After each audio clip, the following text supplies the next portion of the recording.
Tell me your story in terms of your early days. Yeah, I grew up in the Eastern Cape, born and bred. I studied in the Eastern Cape as early as standard 2 or grade 4, went to boarding school in the old Transkei. From standard 6 to matric, I went to a school in Port Elizabeth called Woodridge College, and did quite well. And but my favorite subjects at school had always been accounting and maths.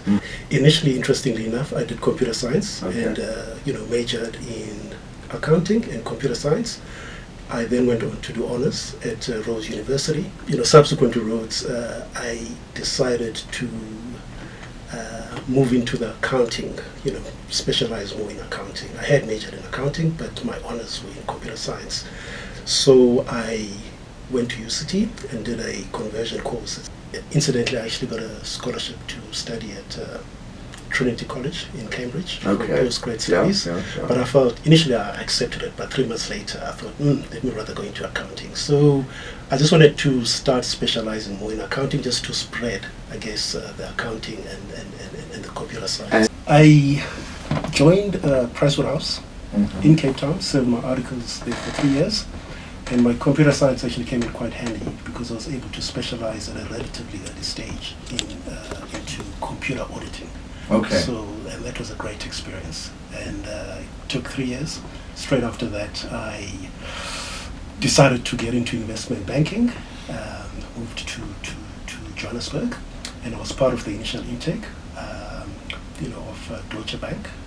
I had a passion for looking at businesses and trying to understand and analyze why they're doing badly, why they don't, or why they are successful for that matter. And for me, the investment banking route, and then ultimately private equity was just a natural extension of that passion. Kagiso Tiso Holdings is a company that's 3 years old now. It was formed on the back of a merger between two investment companies, black-owned. The one was called Kagiso Trust Investments, and the second one was Tiso Group, which is where I come from. So we've been around for about 3 years now, and we've done extremely well. Very excited about the performance that we have been able to achieve within a relatively short period of time. Just by way of size, we've got a gross valuation of about close to about 14 billion rand in terms of the assets that form part of our portfolio. Our net equity value or market cap is sitting at about 9 billion rand. So Kagiso Tiso Holdings, primarily, just like any other investment house, is primarily about generating and maximizing value for our shareholders. So we are pretty much returns driven in that sense. However, we are very proudly black owned. And for us, transformation is something that's very key and dear to us. In that regard, we've got if you look at our shareholding structure, there's two organizations that form part of our shareholding structure, the two being Kagiso Trust and the Tiso Foundation.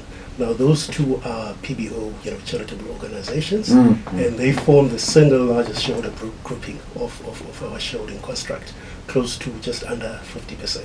There is no formal mentorship program that I'm actually involved in, to be honest with you. It's pretty much, I'm focusing mainly on, helping people within my organization through practical, experience. Next big thing for me is to take my company KTH and make it, alongside very capable colleagues and, executives, and make it one of the leading investment houses, not only in South Africa, but certainly throughout the continent. A key element of our strategy talks to growing beyond the borders of South Africa.